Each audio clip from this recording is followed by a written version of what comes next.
Hey everybody, this is Dr. Julie Quinn here, and I want to share with you a sample student paper. And in the sample student paper, what you're going to see is me talk to you about how essays or projects should be submitted, like the format, and this format is Emily style, and how do you name authors and texts, and how do you capitalize that. So in this sample paper, what you can see is a student name here, then you've got, this is called the biographical information on the top left side. Then my name, and then the class, and then the date. That's Emily style. Then the title is centered in the middle. This is student is doing a sample exercise, not related to our class, but I just wanted to show it to you. Text analysis of a particular reading.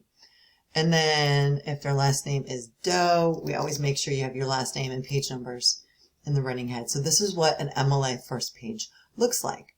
You'll notice that paragraphs are indented. You'll notice that, let's see, I want to actually double check one thing in just a moment here, but paragraphs are indented. It's double spaced. Double spacing is a hallmark of MLA style, so you could go to spacing before and after at 0. Line space is double. There we go. And you'll notice that the page numbers repeat. Not repeat, the last name repeats, but the page numbers move 1, 2, and so on. To set that page number up, it's really easy. You can just take it out. You can, when you click into your header here, the header and footer tab in my version of Word opens. If you're writing in Google Docs or in Pages, it may be different. But you click into the header when you're writing Microsoft Word, and you can get page numbers, top of page, and then you just make sure you add last name. And that's how you set up an MLA document. You'll notice at the end of it, you've got a works cited. Works cited, especially in a literature class, you want to make sure that you name all of the sources that are required, author name, title of text. This is the website name and the publisher, access date, and URL. This was written a while back. The sample here, so MLA works cited may have changed just a little bit, but you can go to a website like Purdue OWL. You are also welcome to use EasyBib, but remember, when you use EasyBib to format like a works cited entry, when you borrow information from any source and you list the entirety of the content like it is here, EasyBib may not get everything exactly from a web document, so you have to sort of double check that all the right information is included. So what I want to show you, I actually want to take off my notes here for a second. Go to review, show the original. Okay, so you can see this essay and the things that I think are important. This is a short article, and it's in the text analysis of this article. So the article name is in quotes. And so that is something that's really important. I want to actually go to a blank document and remind you. So titles of small poems, articles, chapters, if I can spell chapters, songs, etc. So all of these sort of smaller texts are in quotes. Titles of books, newspapers, albums, academic journals, and magazines are in italics. Okay, so when we put it in quotes, so for an example of that, the title of the short Allegory of the Cave would be in quotes. Now, the title of a book, so say you're talking about Catch-22, would be in italics. The big items are in italic, and the smaller items are in quotes. It's a stylistic choice that MLA style does so we can differentiate. So when we're writing in a short story class, for example, most of the work that you're quoting is, most of the work that you're naming or titling is going to be in quote marks. So you have the quote mark at the beginning and at the end of this. And actually, let me just take out the period. And then you'll notice the difference for the title of a book. All right. Also, there's a really helpful website that you can use, and it's called CapitalizeMyTitle.com. And if you go to that website, I'm going to go to the website now. If you go to that website, you will find that in that place, so CapitalizeMyTitle.com, I'm going to add Allegory of the Cave. So you just have this little tool here.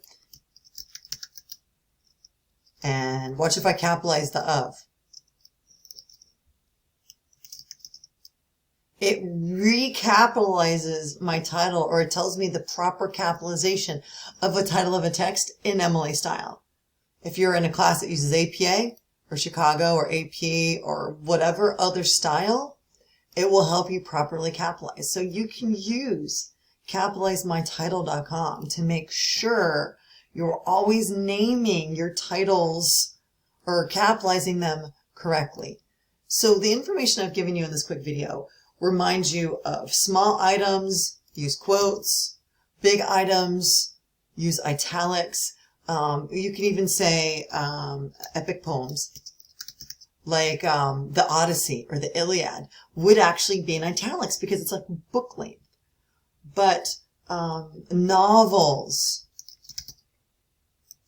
So there's a lot of items that you italicize, but the little items you quote. And because this is a short story class, you're going to find that most of the content you've got is in quotes. Okay. And also one additional distinction.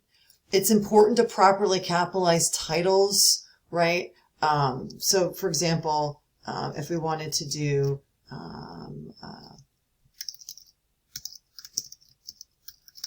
the Yellow Wallpaper is another short, or Hills Like White Elephants. You'll find that all of the words are capitalized there, and I'm not going to ask you to memorize the rules of when and when not to capitalize it, because that's long and convoluted. You could use Capitalize My Title to figure that out. And the reason we do this, the reason we capitalize titles, is to distinguish a title from dialogue. So say, let's just pretend in the Yellow Wallpaper there was text. So a quote. I just want to separate that. A quote from the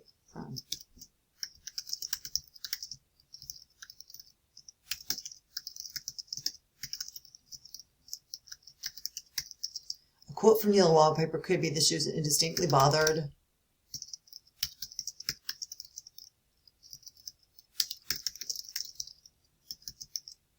Okay, so you can see how I quoted the story, the title properly, but then when we borrow dialogue from the text, we don't do it in all capitals because it's not a title, it's just content from that text. And so when you borrow information, and this is just made up as an example for this, but when you borrow information from one of the readings, you want to make sure that you don't change any of the content, and that you follow the punctuation that was in the original text. That's really important. But you can tell the difference. I can automatically tell just by looking at this one sentence what is the title of the document versus some of the phrasing from within it that was borrowed.